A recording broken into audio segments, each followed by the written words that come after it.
नमस्कार, आप देख रहे हैं टोटल टीवी। मैं हूं सौरभ जौहरी। हमारी खास पेशकश में आपका स्वागत है। हरियाणा में राज्यसभा सीट के लिए कांग्रेस अपना प्रत्याशी नहीं उतारेगी। भूपेंद्र हुड्डा ने कहा कि हमारे पास राज्यसभा चुनाव लड़ने के लिए पर्याप्त नंबर नहीं है। उन्होंने कहा कि किसी के पास 15 से 16 नंबर हैं तो हम उसे समर्थन देने को तैयार हैं। यानी कि कांग्रेस ने राज्यसभा चुनाव लड़ने से अपने हाथ खड़े कर दिए। कांग्रेस ने बीजेपी के लिए खुला मैदान छोड़ दिया है। आखिर कांग्रेस की वो कौन सी मजबूरी है कि अपनी ही राज्यसभा सीट को बिना लड़े छोड़ने पर कांग्रेस मजबूर है? ये बड़ा सवाल है।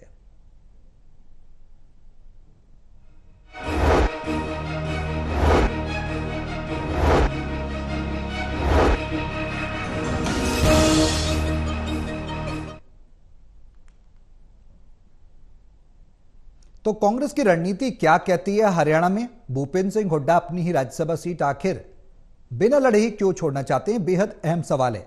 और इस रणनीति के पीछे क्या हिस्सा है, क्या दूरगामी सोच है? इन तमाम सवालों का जवाब तलाशने की कोशिश करेंगे। हमारे सहयोगी हमारे साथ मौजूद हैं। हिसार से associate editor doctor Mahesh Kumar, Panipat से एसोसिएट एडिटर देवेंद्र कथुरिया और वरिष्ठ पत्रकार वीरेंद्र सोनी जी हमारे साथ इस चर्चा में शामिल रहेंगे। आप सभी के साथ मैं चर्चा को आगे बढ़ाऊं, लेकिन उससे पहले एक रिपोर्ट दिखाते हैं। रिपोर्ट देखिए, फिर करेंगे चर्चा की शुरुआत। आज की सियासत में नेताओं के बारे में परसेप्शन यानी धारणा है कि वो जो बताते हैं उससे ज्यादा छिपाते हैं। दरअसल राजनीति चमकाए रखने के लिए ये जरूरी भी होता है। खैर, प्रदेश कांग्रेस के सबसे बड़े नेता भूपेंद्र हुड्डा ने साफ कर दिया है कि राज्यसभा के एक पद के चुनाव के लिए कांग्रेस के पास पूरे नंबर्स नहीं हैं, 16 नंबर्स कम हैं। अगर 16 नंबर्स की व्यवस्था कोई कर सकता है तो हम तैयार हैं, समर्थन ले भी सकते हैं, दे भी सकते हैं। दरअसल भूपेंद्र हुड्डा की इस साफ गोई के पीछे भी राजनीति में छिपी उनकी कूटनीति है। देखिए, राज्यसभा का जहां तक सवाल है, कांग्रेस के पास तो नंबर है नहीं। अगर नंबर 15 या 16 नंबर और चाहिए, अगर कोई 16 आदमी एक निर्वाचन करके आ जाते हैं तो हम समर्थन दे देंगे। नहीं, कांग्रेस के पास तो नंबर नहीं है ना। नंबर नहीं, मैं बता चुका हूं। मुख्य पक्षी तो नंबर बगैर के नंबर के क्यों लड़ेंगे हम? हाँ, अगर 16 आदमी हमारे पास एक होकर किसी का कंसेंसस बिल्ड करते हैं तो गौरतलब है कि नेता प्रतिपक्ष भूपेंद्र हुड्डा के इस बयान से लगता है कि कांग्रेस ने अपनी रणनीति अब बदल ली है। दीपेंद्र हुड्डा की खाली हुई राज्यसभा सीट पर बीजेपी की संभावना को देखकर और सरकार के अल्पमत में होने के मुद्दे पर अब सदन में शक्ति प्रदर्शन के बजाय कांग्रेस विधानसभा को ही भंग कराने की मांग कर रही है। ये नए पैंतरे कांग्रेस की बदली हुई रणनीति का ही नतीजा है। इसकी बड़ी वजह यह है कि पार्टी लोकसभा में अपनी शानदार जीत के टेम्पो को बनाए रखने के लिए सिर्फ विधानसभा की तैयारी पर ही ध्यान केंद्रित करना चाहती है, क्योंकि विधानसभा चुनाव पार्टी के लिए प्रदेश में सत्ता में वापसी का सुनहरा अवसर है। गौरतलब है कि विधानसभा चुनाव के जरिए पार्टी के बहुत सारे नेता एडजस्ट भी हो सकते हैं। इसलिए आज प्रदेश में कांग्रेस को अपने तरीके से चला रहे बड़े हुड्डा ने ये पैंतरा चला है। यानी सियासत के मंझे हुए खिलाड़ी भूपेंद्र हुड्डा जानते हैं कब क्या बोलना और कब क्या करना है। Haryana bureau, total news.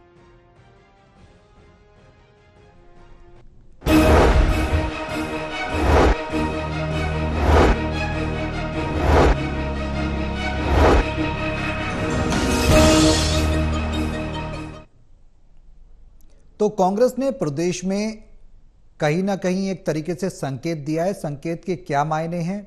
Number game की बात भी यहां पर हुड्डा करते नजर आए। दिग्गज कांग्रेस नेता हैं और ये यूं कहें कांग्रेस ने फ्री हैंड दे रखा है, तो प्रदेश में उनकी जो कद है वो भी बढ़ गया है, क्योंकि लोकसभा के जो नतीजे आए लोकसभा सीटों के, वो कहीं ना कहीं कांग्रेस के पक्ष में आए हैं। 5:5 का रेशियो रहा है। तो कई सवाल अब खड़े हो जाते हैं कि बीजेपी के लिए जो मैदान खुला छोड़ा है कांग्रेस ने, उसके क्या संकेत हैं? देवेंद्र, क्या संकेत हैं, क्या लग रहा है? देखिए सौरभ, भूपेंद्र हुड्डा जानते हैं जमीनी हकीकत क्या है। राज्यसभा की एक सीट के लिए जो चुनाव होना है, दरअसल इसमें वोट विधायक डालेंगे और विधायक का बहुमत बीजेपी के साथ है। जब से किरण चौधरी भी आए हैं, एक विधायक कम चल रहा था जब अल्पमत की सरकार कांग्रेस बता रही थी कि शक्ति प्रदर्शन की बात थी, ये ताना दिया जा रहा था कि जनता का विश्वास खो चुकी है सरकार। तो अब मेरे को लगता है बहुमत साबित करने की बात हो या राज्यसभा सीट पर अपना उम्मीदवार जिताने की, बीजेपी के लिए कोई मुश्किल काम नहीं है। भूपेंद्र हुड्डा असलियत को जानते हैं। और सौरभ, आपको ये बता दूं, पिछले 1.25 साल में 2 बार अविश्वास प्रस्ताव बीजेपी सरकार के खिलाफ कांग्रेस लाई है, दोनों बारी ये अविश्वास प्रस्ताव गिरा है। तो विधानसभा चुनाव से पहले भूपेंद्र हुड्डा इस तरह की हार को, मेरे को लगता है नकारात्मक राजनीति को छोड़कर वो सीधा विधानसभा चुनाव की तैयारियों पर पूरा ध्यान दे रहे हैं। और उनको लगता है कि इसमें समय जाया करने की जरूरत नहीं। पहले परिस्थितियां दीपेंद्र हुड्डा के कांग्रेस के पक्ष में थी, उनका जीता। अब विधानसभा में जो अंक गणित है, जो दलीय स्थिति है, वो बीजेपी के पक्ष में और बीजेपी सरकार में है। किसी को प्रभावित करना हो, किसी को किसी तरीके से अपने पाले में लाना हो, तो मेरे को तो बीजेपी के लिए कोई मुश्किल नहीं है। और ये माना भी जा रहा है कि ये सीट बीजेपी को जा रही है। तो अन्यथा इस बात को ना लेते हुए भूपेंद्र हुड्डा ने जमीनी हकीकत को अनुभव करते हुए अपना ये ओपिनियन दिया है कि हमारे पास नंबर्स नहीं है। एक तरह से उन्होंने ये बयान भी दिया है कि अगर कोई इस मामले में कुछ कर सकता है तो हम समर्थन देने को या लेने को तैयार हैं, लेकिन कांग्रेस अकेले ये काम नहीं कर सकती। उन्होंने, मेरे को लगता है, देखिए, जो निर्दलीय विधायक हैं या जेजेपी के विधायक हैं, या आप देखिए 2 महीने 2.5 महीने चुनाव को रह गए हैं, हो सकता है बीजेपी में कुछ असंतुष्ट लोग हों जिनको अपनी टिकट की, चुनाव की, अपने भविष्य की चिंता है। शायद उनके लिए भूपेंद्र हुड्डा ने ये जाल फेंका हो, दाना फेंका हो कि सियासी कबूतर इस जाल में फंस जाए। तो चूंकि बीजेपी में भी असंतुष्ट कुछ लोग हो सकते हैं, निर्दलीय है, जेजेपी के हैं, अभय चौटाला है, अगर सरकार पर दबाव बनाना चाहे, राज्यसभा में एक तरह से एक चुनौती खड़ा करना चाहे, तो एक मौका है। भूपेंद्र हुड्डा ने अपनी पेशकश की है, लेकिन ये जरूर कह दिया कि कांग्रेस अकेले स्थिति में नहीं है। एक तरह से उन्होंने ये, मतलब, कूटनीतिक चाल चली है, एक दाव चला है जिसको राजनीतिक नहीं, मैं कूटनीतिक मानूंगा। ठीक है जी, ठीक है देवेंद्र, मैं लौटूंगा आपके पास। अब महेश, हुड्डा आखिर कौन सी मजबूरी है जो राज्यसभा सीट को बिना लड़े छोड़ने पर कांग्रेस मजबूर है? अब ये स्थिति आ गई या फिर इसके पीछे कोई और रणनीति है? क्या लग रहा है?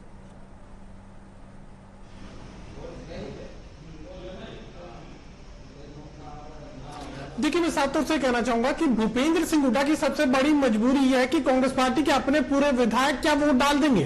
जितनी कांग्रेस पार्टी के विधायकों की संख्या है वो पूरी नहीं वो कर पाएंगे। किरण चौधरी को भी अगर छोड़ दे तो फिर भीतरघात की आशंका यहां पर भी बनी हुई है कि जो कुमारी शैलजा समर्थित जो विधायक है, क्या वो अपना वोट जो है कांग्रेस पार्टी के खाते में डाल देंगे। क्योंकि इस तरह की परिस्थितियां पहले भी राज्यसभा चुनाव के दौरान हमने देखी है, जब किरण चौधरी ने, जो कि काफी सीनियर पॉलिटिशियन मानी जाती है, कई बार की विधायक हो रही है, मंत्री हो रही है, लेकिन बावजूद इसके अपना वोट वो कैंसिल करवा कर आ गई थी। तो ऐसे में हम लगातार ये बात कह रहे हैं कि यहाँ पर कोई चुनौती राज्यसभा चुनाव को लेकर भारतीय जनता पार्टी के सामने नहीं है, क्योंकि कांग्रेस पार्टी के अंदर के जो हालात है वो हमेशा से भारतीय जनता पार्टी के लिए फायदे का सौदा बने रही है। और इस बार भी वही स्थिति मुझे देखने को मिल रही है। और भूपेंद्र सिंह हुड्डा बेहद सावधानी से आगे की पारी को वो खेलने का काम कर रहे हैं। कुछ भी नकारात्मक अपने लिए वो नहीं चाहते हैं। पहले दिन अगर ये कह दे कि वो राज्यसभा का उम्मीदवार अपना खड़ा नहीं करने जा रहे हैं क्योंकि नंबर गेम उनके समर्थन में नहीं है, अब अगर हौसले के साथ किसी भी तरीके से आगे बढ़ने की कोशिश भी की जाती,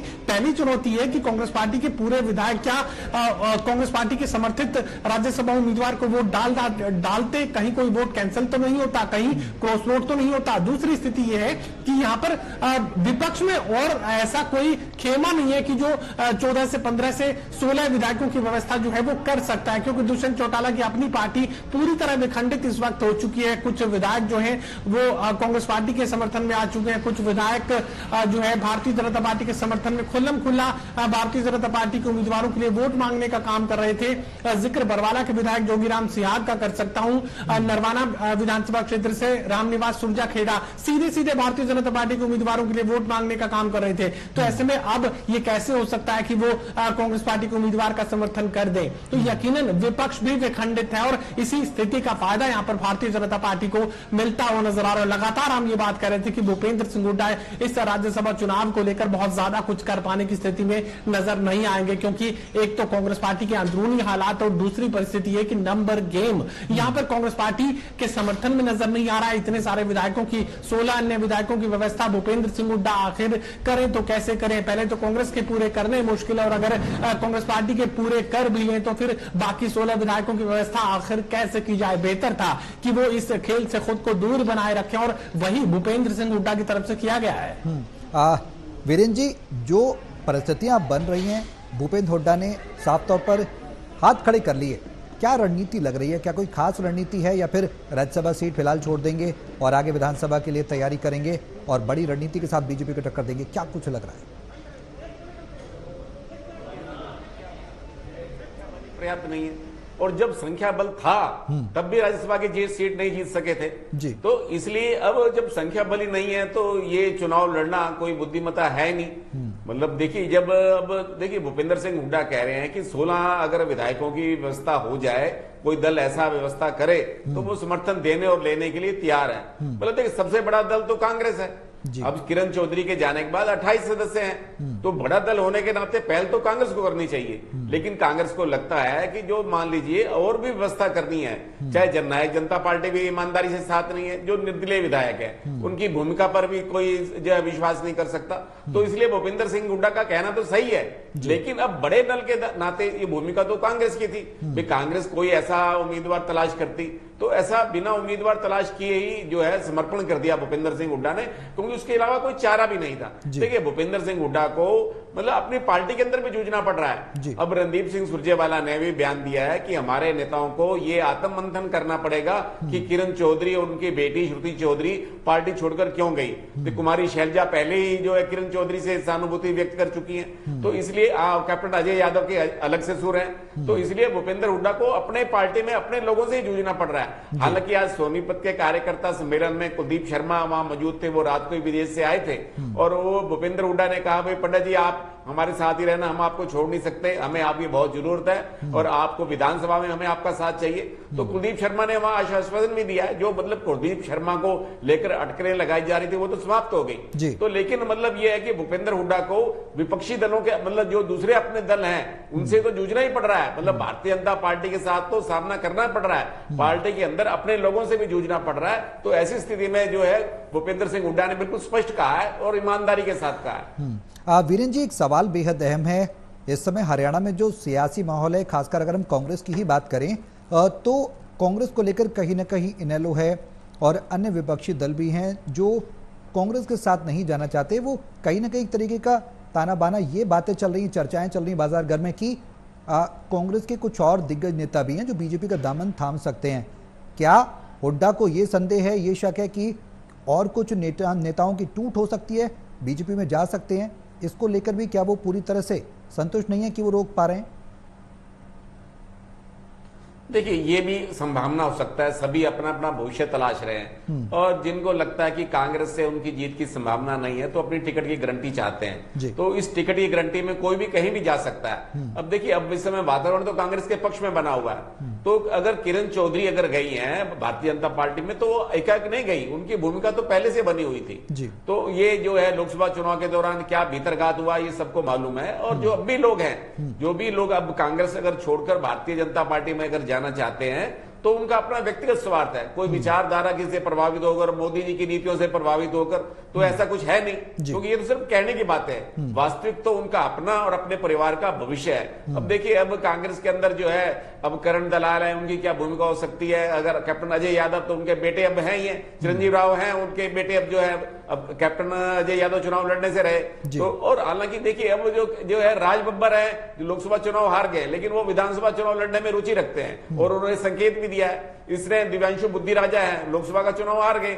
लेकिन विधानसभा चुनाव लड़ने में उनकी रुचि है। तो इसलिए जो लोकसभा के चुनाव हार गए हैं वो विधानसभा का चुनाव लड़ सकते हैं। मतलब कांग्रेस के पास जो है ऐसे आने वाले जो है उम्मीदवारों की कमी नहीं है। कांग्रेस में उत्साह का वातावरण है, और मतलब इस समय भारतीय जनता पार्टी से भी ज्यादा उत्साह कांग्रेस में है। कांग्रेस के टिकटार्थियों की संख्या अधिक है, लेकिन कांग्रेस के सामने समस्या ये अनुशासन की है। कांग्रेस अगर अपने पार्टी में अनुशासन नहीं रखेंगे अगर, तो निश्चित रूप से कई लोग बागी भी खड़े होंगे, इससे पार्टी को नुकसान होता है। तो ये अब पार्टी को एकजुट भी रखना है, और कांग्रेस का जो वातावरण बना है ये बना रहे वातावरण, उसमें भीतरघात ना हो, कार्यकर्ताओं का मनोबल ना गिरे, ये सब चिंता करने की बात है। देवेंद्र, जो स्थिति अब हरियाणा कांग्रेस की है वो वाकई में पहले से बेहतर स्थिति में आ चुके हैं। और बीजेपी को टक्कर देने की स्थिति में प्रदेश में वो लग भी रहे हैं। सवाल यह है कि जो रणनीति हुड्डा ने बनाई है वो इशारा किस तरफ है। जिस तरीके से उन्होंने बोला कि 16 विधायक ले आओ तो हम समर्थन देने को तैयार है। देखिए सौरभ, अब से 1.5 घंटा पहले भूपेंद्र हुड्डा उदय भान पानीपत में ही थे। कांग्रेस वर्कर सम्मेलन हुआ है सोनीपत के बाद पानीपत में। 1.5 घंटा पहले ही प्रेस कॉन्फ्रेंस थी। मैंने भूपेंद्र हुड्डा से पूछा कि क्या कांग्रेस की रणनीति बदल गई है, आपकी प्राथमिकताएं बदल गई हैं? पहले आप फ्लोर टेस्ट की मांग कर रहे थे, फिर आप विधानसभा भंग करने की मांग पर आ गए, और अभी आपने जो कल बयान दिया है राज्यपाल से मिलने के बाद कि 16 नंबर्स हमारे पास कम हैं, किसी और के पास आए तो आए, फिर हम उनको समर्थन लेंगे या उनसे देंगे। तो मैंने सोचा, उनको पूछा कि क्या आपने हालात के हिसाब से रणनीति बदली है? उन्होंने कहा बिल्कुल नहीं बदली। भूपेंद्र हुड्डा ने 1.5 घंटा पहले पानीपत में यह कहा कि मैंने कभी नहीं कहा था कि फ्लोर टेस्ट होना चाहिए।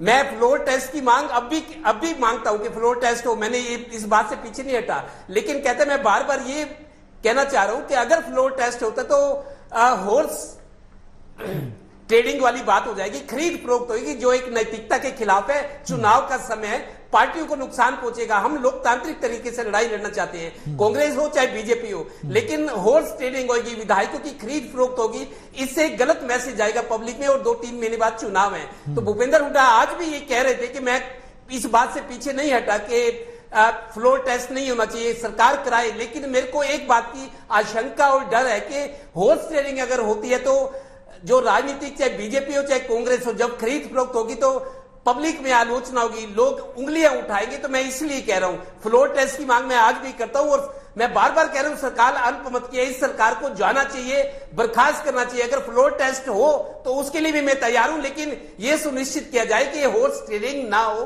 खरीद फरोख्त ना हो, अन्यथा फिर मतलब नेताओं पर, पॉलिटिशियंस पर, पार्टियों पर उंगलियां उठेंगी। बिल्कुल। और जो स्थिति अब बनती हुई नजर आ रही है, वो एक बात तो क्लियर कर रहे हैं कि भूपेंद्र हुड्डा कोई भी लापरवाही नहीं बरतना चाहते, फूंक फूंक कर कदम रखना चाहते हैं, और कांग्रेस को और ज़्यादा मजबूत करने की दिशा में वो प्रदेश में काम कर रहे हैं। और शायद यही वजह है कि जो सीट खाली हुई है राज्यसभा, उसको उन्होंने बीजेपी के लिए खुले तौर पर छोड़ दिया है।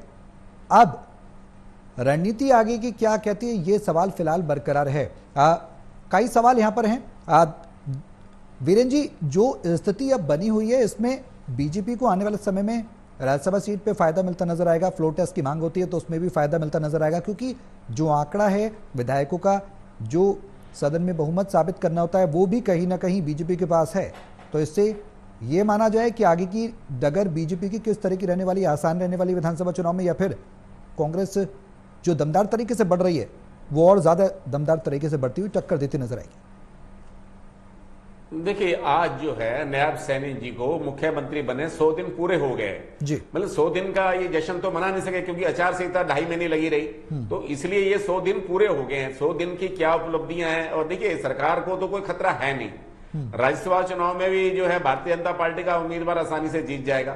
इसीलिए तो किरण चौधरी कह रही हैं कि अगर कांग्रेस में दम है तो मुझे बर्खास्त करे, मुझे पार्टी से, इस सदस्यता से हटाए। बिल्कुल। तो मतलब देखिए, वो खुद इस्तीफा नहीं दे रही, वो नैतिकता के आधार पर खुद इस्तीफा देने की बात तो दूर, वो कांग्रेस को कह रहे हैं कि कांग्रेस मुझे पार्टी से निष्कासित करके दिखाए। तो उसका मतलब है कि वो विधानसभा में असंबद्ध जो है सदस्य घोषित हो जाए तो उनको कोई खतरा नहीं है। तो मतलब कुल मिला के देखिए, भारतीय जनता पार्टी मनोवैज्ञानिक रूप से तो जो है कांग्रेस पर हावी है, लेकिन नैतिक रूप से नहीं है। देखिए, अगर इस समय देखा जाए तो वैसे तो सदस्य हैं, और मतलब मान लीजिए स्पीकर का वोट तो बाद में होता है भाई, दोनों तरफ पक्ष और विपक्ष में 43 सदस्य हैं। जब वोटों की संख्या टाई हो जाती है, यानी कि बराबर हो जाती है, तो सबसे अंत में फिर स्पीकर अपना मत डालता है। तो सरकार को तो कोई खतरा है नहीं। और कुल मिला के ये देखा जाए कि भारतीय जनता पार्टी के लिए असली संकट जो है विधानसभा चुनाव का है। विधानसभा चुनाव में चुनौती भारतीय जनता पार्टी के लिए बहुत ज्यादा है, और भारतीय जनता पार्टी के उम्मीदवारों का चयन भी बड़ी आसानी से जो है नहीं होने वाला, क्योंकि भारतीय जनता पार्टी के जितने वरिष्ठ नेता हैं, प्रोफेसर रामविलास शर्मा हो, ओम प्रकाश धनखड़ हो, कैप्टन अभिमन्यु हो, मनीष ग्रोवर हो, अनिल विज हो, भाई इनके भविष्य को लेकर भी पार्टी ने क्या रणनीति बनानी है। जो पार्टी के दिग्गज हैं, क्या पार्टी उनको विधानसभा चुनाव लड़ाएगी, या संगठन में उपयोग करेगी, या किसी को राज्य राजभवन भेजेगी तो पार्टी के लिए वहां भी समस्या है। तो इसलिए कांग्रेस में उम्मीदवारों के लिए तो रस्साकशी होने वाली है, लेकिन भारतीय जनता पार्टी में भी इस बार दिखाई देगी, क्योंकि भारतीय जनता पार्टी में भी टिकट के कई लोग चाहवान हैं, जैसे जवाहर यादव हैं, नई पीढ़ी के लोग हैं, वो भी इस बार जो चुनाव लड़ना चाहते हैं, और जो मंत्रियों के बेटे हैं या बेटियां हैं वो भी चुनाव लड़ना चाहती हैं। तो ये भारतीय जनता पार्टी में भी ये स्थिति रहने वाली है। महेश, अब आगे की स्थिति, आगे की डगर किस तरीके की रहेगी? राज्यसभा सीट के लिए तो हुड्डा ने साफ तौर पर इनकार कर दिया। विधानसभा चुनाव में, आगामी जो विधानसभा चुनाव होंगे हरियाणा में अब से कुछ महीनों बाद, उसमें किस तरीके की स्थिति रहेगी राजनीतिक परिस्थिति की अगर हम बात करें तो?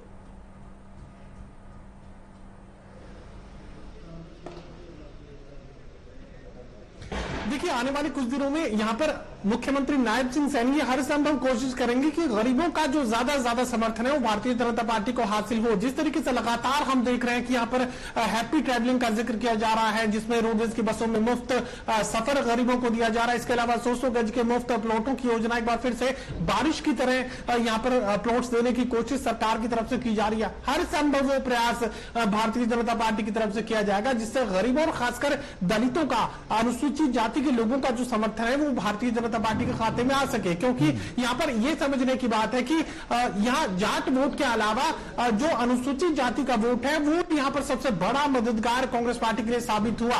अनुसूचित जाति का समर्थन जिस तरीके से कांग्रेस पार्टी को हासिल हुआ है, ये भारतीय जनता पार्टी के लिए सबसे बड़ी चिंता का कारण है। और यही वजह की 100 गज के मुफ्त प्लॉटों की योजना यहाँ पर शुरू की गई। सोलर पैनल्स अब गरीबों को दिए जाएंगे। इसके अलावा रोडवेज की बसों में मुफ्त सफर, हर वो संभव प्रयास जिससे गरीबों को खुश किया जा सकता है। 90 दिनों का यह इम्तिहान, और इस इम्तिहान में हर संभव नायब सिंह सैनी प्रयास ये करेंगे कि गरीबों का, खासकर अनुसूचित जाति के लोगों का, दलितों का जो वोट है वो एक बार फिर से भारतीय जनता पार्टी के खाते में आए। क्योंकि जाट और गैर जाट अगर इलेक्शन इसमें तब्दील होता है तो सीधा फायदा भारतीय जनता पार्टी को मिलता है। लेकिन यहाँ पर लोकसभा चुनाव के दौरान ये समझने की जरूरत थी कि जिस तरीके से उम्मीद यहाँ पर भारतीय जनता पार्टी के रणनीतिकार लगाए हुए थे कि पूरा लोकसभा का जो इलेक्शन है वो जाट और गैर जाट में तब्दील होगा, लेकिन ऐसा हुआ नहीं। क्योंकि अनुसूचित जाति के लोग यहाँ पर कांग्रेस पार्टी के समर्थन में खुल्लम खुल्ला खड़े नजर आए, जिसकी वजह से पूरा जो गणित है वो बदलता हुआ नजर आ रहा है। गैर जाट वोटों का समर्थन भी अच्छी खासी तादाद में कांग्रेस पार्टी के उम्मीदवारों के साथ खड़ा हुआ नजर आया। चाहे इसके पीछे जो सोशल इंजीनियरिंग यानी जातिगत जो गणित भूपेंद्र सिंह हुड्डा ने टिकटों के बंटवारे में अपनाया था वो जरूर यहाँ पर फायदेमंद हुआ। इसके अलावा भी अगर बात करें तो तमाम जो दूसरी गैर जाट जातियां थी उनका समर्थन भूपेंद्र सिंह हुड्डा और खासकर कांग्रेस पार्टी को यहाँ पर हासिल होता हुआ नजर आ रहा था। यही भारतीय जनता पार्टी की सबसे बड़ी चिंता है कि आने वाला विधानसभा चुनाव अगर जाट और गैर जाट में तब्दील नहीं हुआ तो फिर ऐसे में भारतीय जनता पार्टी की आगे की डगर और ज्यादा मुश्किल हो सकती है। अब बारिश यहाँ पर राहत की जाएगी गरीबों के लिए, तमाम दूसरे वर्गों का समर्थन हासिल करने की कोशिश भारतीय जनता पार्टी करेगी। और जिक्र आप यहाँ पर कांग्रेस पार्टी का कर रहे थे, दरअसल कांग्रेस पार्टी का अपना जो लोकप्रियता का ग्राफ है वो नहीं बढ़ा है। भारतीय जनता पार्टी से नाराजगी, और आए दिन हम ये बात कर रहे हैं कि ऊपर मोदी और नीचे मनोहर लाल खट्टर और नायब सिंह सैनी से जो नाराजगी यहाँ पर हरियाणा प्रदेश में 10 साल के राज के दौरान जो एंटी इनकम्बेंसी जनरेट हुई है उसकी वजह से यहाँ पर कांग्रेस पार्टी को अच्छा खासा वोट हासिल हुआ है। ये भारतीय जनता पार्टी के खिलाफ गुस्सा है जो कांग्रेस पार्टी के काम आ रहा है, वरना कांग्रेस पार्टी की अपनी लोकप्रियता का ग्राफ बढ़ने का कोई खास कारण नहीं था। और यही राहत यहाँ पर कांग्रेस पार्टी के लिए दरअसल है कि उनके कोई बड़े नेता अगर चले जाए तो चले जाएं, क्योंकि यहाँ पर भारतीय जनता पार्टी के खिलाफ जो गुस्सा है वही कांग्रेस पार्टी को वोटों के रूप में जो है तब्दील होता हुआ नजर आ रहा है। वही खेती यहाँ पर काटनी है कांग्रेस पार्टी को, तो ऐसे में नेताओं के चेहरे पर वोट नहीं आ रहा कांग्रेस पार्टी में। इसी वजह से यहाँ पर कांग्रेस पार्टी की जो सीनियर लीडरशिप है वो इस बात को लेकर बहुत ज्यादा चिंतित नहीं है कि आपके पास 16 लोगों की फेरिस्त है या 116 लोगों की फेरिस्त है। कांग्रेस पार्टी में आप कितने भी नेताओं को ले जाएं, लेकिन अगर भूपेंद्र सिंह हुड्डा, कुमारी शैलजा और रणदीप सुरजेवाला सभी के नेता अगर पहली कतार में मौजूद है तो उसके बाद किसी दूसरे कतार की जरूरत नहीं पड़ेगी। बीजेपी का गुस्सा भारतीय जनता पार्टी के खिलाफ जो है सबसे बड़ी परेशानी, और कांग्रेस पार्टी का सबसे बड़ा फायदा इसी इक्वेशन पर है। बिल्कुल, अब ऐसे में देखना होगा कि आगे की जो चुनावी डगर है वो कांग्रेस की और बीजेपी की किस तरह से रहने वाली है। बहुत शुक्रिया आप सभी का हमारे साथ इस चर्चा में शामिल होने के लिए।